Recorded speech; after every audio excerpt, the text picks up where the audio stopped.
Well, good evening, everybody. Welcome to our TouchTone Tuesday presentation of Tell Your Story. And if you enjoyed last week's presentation that we had with my hubby, my sweetie, Mr. Marvin Goodeau, thank you so much for joining, as well as the initial inception with Minister Yolanda Punch. Amazing stories. But tonight, we have someone just as fabulous. In fact, she's just the most fabulous diva you might want to know. And so I'm going to bring her up in just a few moments, but she's my amazing friend. She's my sister. She's my spiritual daughter. She's just all that and a whole bag of chips. So tonight I want to bring up Miss Melanie Cotten, and she's going to tell us her story. So, hey, how's it going, sister? It's going great. How are you doing tonight? Oh, I am doing wonderful. I'm doing even better just seeing your face. I tell you, this Oh, pandemic has worked wonders on us, but I am glad to see you, girl. you as well. And thank you so much for joining us on our third segment of Tell Your Story. You have a fabulous story to begin with. Elle, I feel like I've known her like forever and 500 years. So I'm not going to take any more time. I want her to start and take her time and just tell us all the stuff. But as we were talking and I was thinking about people, she just kept popping up in my mind because her story's just incredible about how she gets here. And we just call this, just second wind because she's a prime example of what a second wind looks like in life. So I'm going to let her start with just a little bit about her beginning. Tell us a little bit about that. Well, I was raised by a single mom, and I met my husband Tony in 1989. And a few years later, we moved to Thicket, Texas, where we Oh, were married. big Yeah, city. absolutely. Oh my gosh. And so you were born where? And then you moved to Thicket. I was born in Germany. Oh my gosh.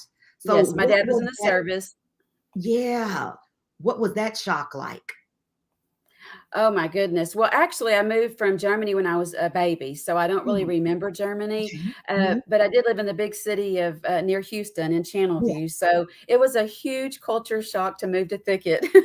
Oh my gosh. That is too amazing. So you're married in what year? I was married in 1993, and then 15 years later, I had my son McCabe. 15 years Yes, later. Now, you yes, guys, I know a little bit of that background there about McKay, who is now how old? 17. He's a senior. Yes, and we were there. I still remember that picture that came across the screen of McCade and his birth. So that's still amazing to me. But tell us a little bit about that journey. Well, for 15 years, I wasn't able to have any children, and I had tried for years. I started in vitro, and I went to a revival at the Thicket Church of God, and I was prayed for, not knowing that that's what I was going to be prayed for, but I was. And I left there, and I just really, I'd already started in vitro, and so I was very, very nervous to stop the in vitro. Hmm. But the Lord kept impressing me to have faith and let Him do the work. And for Yeah. quite some time, I didn't want to do that, but I finally did. And 11 months later, I was pregnant with McCade. 11 months later, but this is 15 years. So Yes. were there like a loss of children or you just never conceived in this time? I did have a miscarriage, Mm. and it was about around 1997 or 98, something like that. And it was pretty devastating for me. As it is most everyone, but through that, I had, an ectopic pregnancy, so I got a phone call at work. I was working in Liberty at BJ Services, and I Mhm. got a call not from the nurse or not from anyone other than the doctor himself, and he said, "Do not call anyone, do not drive yourself, don't get them to go anywhere else, just get someone from there to bring you to the hospital," and it had already burst, and so I could have died very easily. Oh my gosh. Now to think about that against the backdrop of infertility, a miscarriage, and then an ectopic in which not only, we already know the baby, but you could be lost as well. What are you thinking now as a woman? Well, it's just a hard thing to go through. Certain people are pretty strong-willed, but the Mhm. ones who aren't, I truly believe that it really affects people. It affects the way that they think, not only in their mindset, but it goes into their marriage, into their world, so to speak. Wow. So I really believe that people that have issues with Mhm. that or have had problems definitely need to seek out help or a conversation. Definitely. I kept everything in, for a lot Mhm. of years. Wow. And how did that affect you? You mentioned we're not really off grid, we're still on grid, but in a sense, how did that affect your marriage? How did that affect your husband? Because many times we talk about us as women and, expecting us to be the child bearers, the nurturers, all those things. And then when the devastation occurs in the loss of a child, period, many times we focus just on us as women. How was that for your husband? Actually, at the time, I really didn't know. I was really focused on myself, and so Yeah. that's something that I actually would love to, reach out and to help people with nowadays. I Yeah. didn't really focus on him, I focused on myself. Yeah. Yeah. But I do believe that he was definitely devastated, Mhm. but he's a more inward person, he's not real outward with his feelings, but I can tell you that 15 years later when I had McCade, oh my goodness, you could see the absolute joy on his face, and Exactly. he's been the best father, so Oh, yeah, he definitely is, guys, and y'all know that that's like my son as well. So, just to hear that though, and so what you're reminding us is that it's really happening to a couple as much as it is our bodies that are going through things, but it's also happening to a couple. It's happening to a family. And so Oh, I absolutely. yeah, I thank you so much for sharing that part because that's very difficult to talk about, but you lived it, and we're seeing this amazing young man now at 17 years of age, and so that's just a testament of what happens when you continue.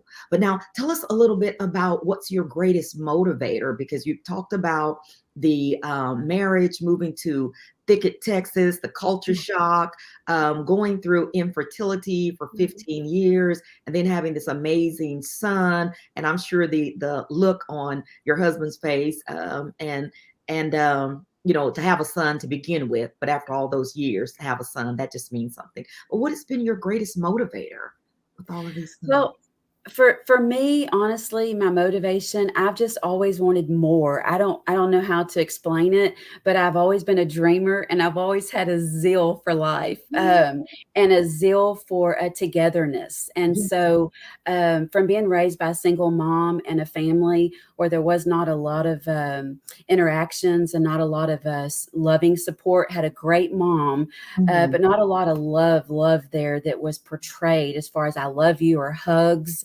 mhm, And then I married my husband, and he wasn't as affectionate neither. And so I would say that's my greatest motivation is wanting more and wanting to be more and have more. God first and foremost, is also mhm, is a motivating factor. But I do mhm, have two motivators, if I could say that tonight. mhm. At a young age, at a young married age, I had a motivator in Thicket, Texas, and that was Marty Lord Marcantel. He was a Oh, mentor to my marriage yeah. when I was very first married. We both went to church together, and he just took me in as a daughter. Yes, he uh, does. and I will say one other motivator that's motivated me that I have to Mhm. say tonight is around 2003, 2004. I'm not exactly sure. I met Pastor Sherry Dark. My gosh. And all I can say is, wow, what a motivator you have been. Oh, So, thank you. Thank you. Thank you. Thank you. Now, that question wasn't for that reason, but I know, thank I know, you I know. for sharing that with us. Because we go through difficult times, but it helps to know that there's someone that we can reach out to. There's someone that's willing to walk the journey with us. There's somebody that's willing to walk the what I call the night seasons of our lives. Not everybody is formed for that. What do you think about that? Say that again. Not everybody is really formed for that. What do you think about that? To Well, walk for through me, difficult seasons, with us. You're right. Not everybody is. Not everybody Mhm, can handle it. Not everybody is as strong-willed as I mhm, have been, and not a lot have a lot of mentors in their life. So for me, I would say that reaching out is very important. Is reaching out it's and very finding that important. help. Yeah.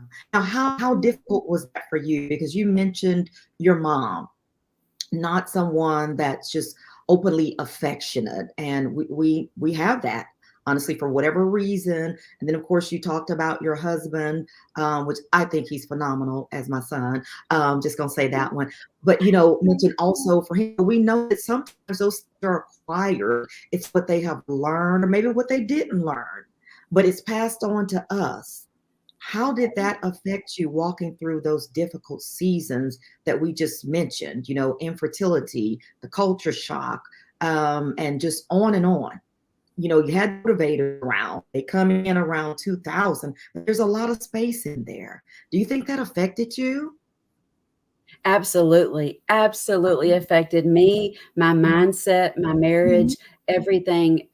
Yes, yeah. it did. Absolutely. Okay, okay. And so you mentioned wanting more. Did that cause you to want more because there was a perceived lack?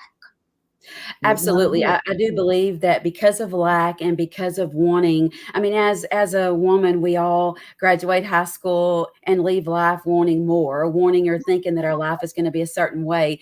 So definitely that was in my mindset, that I wanted Mhm, the mhm. way I thought that Mary Poppins was supposed to be, so Yeah, to speak. yeah. And so I did want more, and I do still want more. There's just Mhm, something in me that wants to fix those things that I didn't have, and to yeah. realize that not to lay the blame anymore. After the Yeah. pandemic, I learned not to lay the blame, Ah, to try to find the things that can help you in all the areas of your life that you've gone through. yeah. And that kind of leads us into the next question because you mentioned the pandemic, taught us a lot. I might add most of us.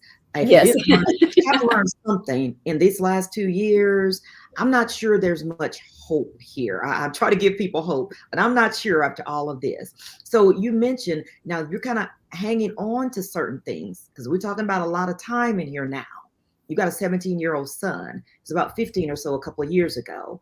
And so from that time to this, you're still working through those issues, if we will, Mhm. those concerns of not having that affection, working through all the difficulty. And you mentioned something very powerful: learn to forgive. What were the challenges in that over the last 2 years to forgive? What were two of those challenges in learning to let go? A challenge for me was being by myself, being at home, locked up, not so to speak, Mhm. because of the pandemic.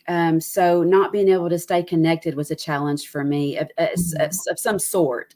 I Mhm. learned how to navigate through that though. So Mhm. staying connected for me was reaching out, staying connected by virtuals, by Mhm. podcasts, Yeah. by mentors. Mhm. That is something that was important to me because, like I say in the very beginning, that was something that I thought was just going to bring me down, so to speak. Yeah. Was being sheltered, being Mhm. not where I could talk to everybody or visit people. Yeah. So was it that time that you had time to reflect on possibly things that were obstacles to Oh, obtaining more? yes, and for some reason, I don't know why, but it was just in me. It was something that I couldn't get past every day I woke up. I wanted to dig in. I wanted to dig into the word of God. I wanted to dig into everything I could find. I found myself Mhm.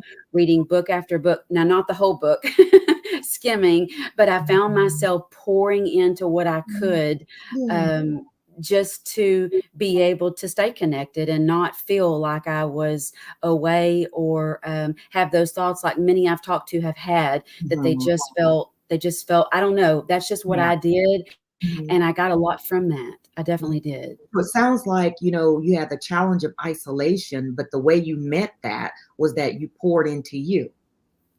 I did. For me, for some reason, that's just what I did, and it got me Mhm. through, definitely. Mhm. Mhm. So there was you learned some self-care during this time. the pandemic, which I think is a phrase that many of us are fearful of because we're fearful many times of being judged by of being called selfish. But I find Yes. that if we don't pour into us, if it's an empty glass, you can't pour from that. And so it sounds like Right. you learned that. What was the other challenge? You mentioned isolation, that helped you to start pouring into yourself and leading you to the point of letting go. What was the other thing that you noted? The other challenge for me was really with myself as well. It was just feeling unempowered. Because Mm, for me, I felt like before the pandemic that I was learning to be powerful, so to speak. And I don't mean me, I mm, meant in the Lord. yeah. I was working, I was doing things. God granted me a job and granted me a couple of things in my life recently. And so for me, again, it was just feeling like I was unempowered. And I think that's what pushed me even more Mhm. for self-care. And for some, you definitely said it correct. I believe some more so say, you know, just scripture or reading the Bible or talking to the Lord. And for me, there was several other things like I've mentioned, and that is podcasts, books, virtuals, Zooms. And I'm telling you, for me, it has brought me to where I'm at today. And I will scream that from the mountaintops. So it sounds like you pretty much dealt with those challenges that were here. And tell us a little bit about where you work. That's one of those. I work for CASA, so we are court-appointed special advocates. When CPS removes a child from the home for an abuse or neglect, Mhm. we are there to be a voice for them in court. And Mhm. so there's a lot of trauma care. There's a lot of things that go into play with CASA Mhm. that I feel like has not only helped me mentor children, so to speak, or be there for them, Mhm. but also for myself. It's done Yeah. a lot of self for me. And I can't thank the organization enough. It's just a wonderful thing. Exactly. They do some amazing work. We know some of the parents who are recipients of some of these beautiful children. So can't say enough about the work that you do there. Thank you Oh, guys. thank Thank you. all of the team at CASA here. And that's of course in the Liberty County area. So thank you guys for just an amazing job. Liberty Dayton, we want to make sure we cover that. But Yes. also one of the other things that I have watched you do is you've developed an area of health and wellness for yourself. And you also mentor out of that. Tell us a little bit about that. Well, I started my health and wellness journey around 2017, 2018, and I just wanted to lose a little weight. And I got involved with a friend that had a Mhm. business, and I started losing weight and I started feeling good. And it changed not only my weight, but the way I felt. And Mhm. so from there, I did put an extraordinary amount of time into that. And I heard God saying to me one day while I was driving, why have you put so much into that and not me? And Mm. so I pondered on that for a while, and I thought to myself, how would it be? How could my life start to be? Because God doesn't always give us everything at one time. But Yeah. how could life be for me if I gave that much effort regardless of how it was, but something spiritual with the Lord. Yeah. And so I started doing that, and I started seeing my life begin to unfold, I believe, into God's way. Now, there's still some things I need to change and work on, but I think that He's done a miraculous job in me through the health and wellness journey. And it has brought me to want to think about the body, the mind, and the soul. And Wow. through that, for me, it becomes holistic. It Yeah. becomes the whole body. Mhm. Now tell us a little bit about the mentorship because I know that you mentor and you meet with young women as well, women of various ages, by encouraging them. Tell us a little bit about that. Well, actually, that really came about as well. I think it was always in me. The passion was always in me. Yeah. When I graduated high school, I wanted to teach. So I Mhm. think it was always something there. But being at CASA, I think that has ignited the fire in me in that area. Mhm. Being able to go to a home where a child is placed and visit that child. Not only do I visit the child, but I see the placement. Mhm. And so the placement that has all these children in their home, they have a lot of other things that are going on in their mind mindset or Mhm. their bodies or their whole body. Mhm. They're having things going on. And so Yeah. I think that really started that part of me. And then I also speak with biological mom and dad, and Yeah. they're the ones who usually have the problem why the child is being removed. And so that Mhm. also brought me to a point of wanting to help moms be able to feel like they can develop and move forward. Wow. Because not only do I have things that I have to change, and I know that I can through Mhm. help and through y'all and through Yeah. mentors, I Yeah. want to be that platform for these moms that Mhm. they feel like they have nothing. They've either been to prison or to jail, or they have Mhm. a felony record or however. Mhm. And so that journey has brought me again to where I'm at now as I want to mentor. So I have been doing that, reaching out on Facebook and social media. And not only have I been reaching out to those folks, I have reached folks on social media. And so they may come to me on the platform just needing motivation, just needing to feel that they can move one step forward from Mhm. where they're at. And that's my goal. That's my mission in life now, is to let a person know that regardless if you haven't been able to have a baby, if you've had a horrible marriage, if you've had a death in the family, if you can't find a job, if you've been fired, I could go on and on and on. I can't wait to write a book. I don't know why I'm saying that. Oh my gosh, right here on live. But So I good. really hope to give that hope to people. And it's not all about making money. It's about moving people forward, Yeah. because y'all have helped move me forward. Wow. Wow. Now, you know, the you that I know was never this talkative. Certainly getting you in front of a camera was difficult. And now I hear this amazing voice coming through. I hear this amazing, inspiring person, this motivator yourself. Do you think that all of those things you just mentioned were necessary for this moment? Absolutely for me. Absolutely. I know we're all different, but for me, absolutely. I am a very positive person, and I Mhm. definitely I'm very agreeable with constructive Mhm. criticism. And so all through my journey, I realized that for me being an introvert, having high ADD, sorry to label Mhm. myself, but it is what it is. Right. Having those things and all the things I went through, always knowing in my own mind that I would Mhm. never be on a camera, never videoed, never Mhm. anything like that, never speaking in the public.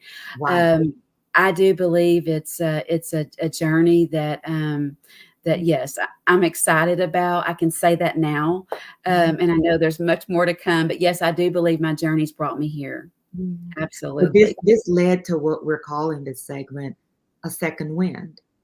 yes, How yes. do you define second wind? For me, I define second wind as, again, as I was saying earlier, the pandemic helped bring that out in me. The Mhm. second wind was worrying that um, it was the end time. I know we all say we don't Mhm. know the time and the Mhm. hour, No, but it that's was real. that for me. That's I real. was so afraid that Mhm. it was gonna be the end, and I seen people and loved ones passing away that I couldn't understand why God would take them and not me. I have issues, Yeah. and maybe some of them didn't.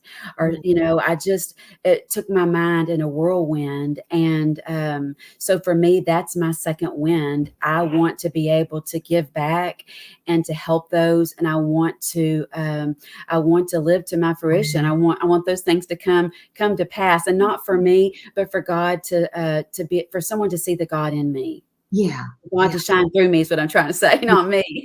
It's coming through. It is coming through like none other, girl, because you are just a light. When you walk into a room, that is who you are. Just very, very positive all the time. We're looking at, my husband and I have talked about things such as glass half empty, half full, all this stuff. And he just does the most when he gives his answer, because I thought I was so profound in saying it's really full because of all Right. this, da, da, da, da, the air. And then he walks and takes the room out by saying, "But where's the picture?" And that's what I Wow. see when I see you, that more, because you're always Wow. looking for more. You're always aspiring to do more, to be more, to help more. And that's what I see. I think if you had a life mantra, it would be more. Oh, just to well, thank you start so off. much. I really do. I really do. And so you Mhm. had summed up all my questions. I had my cute questions over here and stuff, and they were in order, and you've answered just about everything I have. But there is one I want to know. I want to know, what impression do you want to leave on this earth? Because you told us how you would impact others and what you hope to do, all of that. You told us about your challenges, how you've used them to overcome and to inspire others, especially through CASA, through infertility, through marriage. And we're not going to go into that until I get my son on here. So thank you so much for being very candid in your answers towards that, but also to make sure that we present this properly. But so tell us, what is that impression that when all is said and done, if you had to sum up your life, how would you do that? Well, I would just like to say that what I would like to leave here is that you can be all that you want to be through God. You can be everything. That's just what I would like to say to everyone Mhm. is don't never think because you come anything that you set your mind to. And I'd like to say through having faith, strong faith, and now faith, having Mm, having zeal, and know who you're listening to. And I would like to say, I would like to read something really quick on having faith, having strong faith. Psalms mm, 46:10 says, "Be still and know that I am God. I will be exalted among the nations. mm, I will be exalted in the earth." mm. And I would like to say for having zeal, 1 Corinthians 15:58. Therefore, my brethren, be steadfast, Oh, immovable, one of my faves. always abounding in the work One of of my the Lord, knowing that your toil is not in vain in the Lord. And one last one, faves. knowing who you're listening to. I would like to read Proverbs 18:13. If Mhm. one gives an answer before he hears, it is foe and shame. And one last one, Mm, Proverbs 11:14, King James Version. Where no counsel is, the people fall, but in mhm. the multitude of counselors, there is safety. Oh, there is. There is. I like that. I like that, girl. You hit some of my faves right there. And so take all this positive energy. And you guys, I want you to know she is pursuing her education.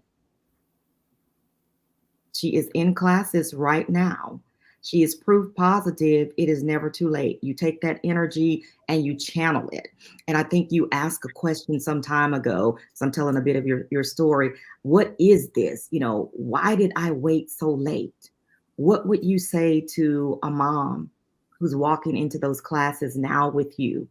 Starting over, what would you say to an older gentleman who's walking into those classes with you or you're seeing online in your class? What would you say to them who says, man, I'm too old for this? It's too late for this. My kids are almost grown. They're getting ready to go to college. We got this, that, and the other. Oh, we just ought to get in the rocker and just call it a day.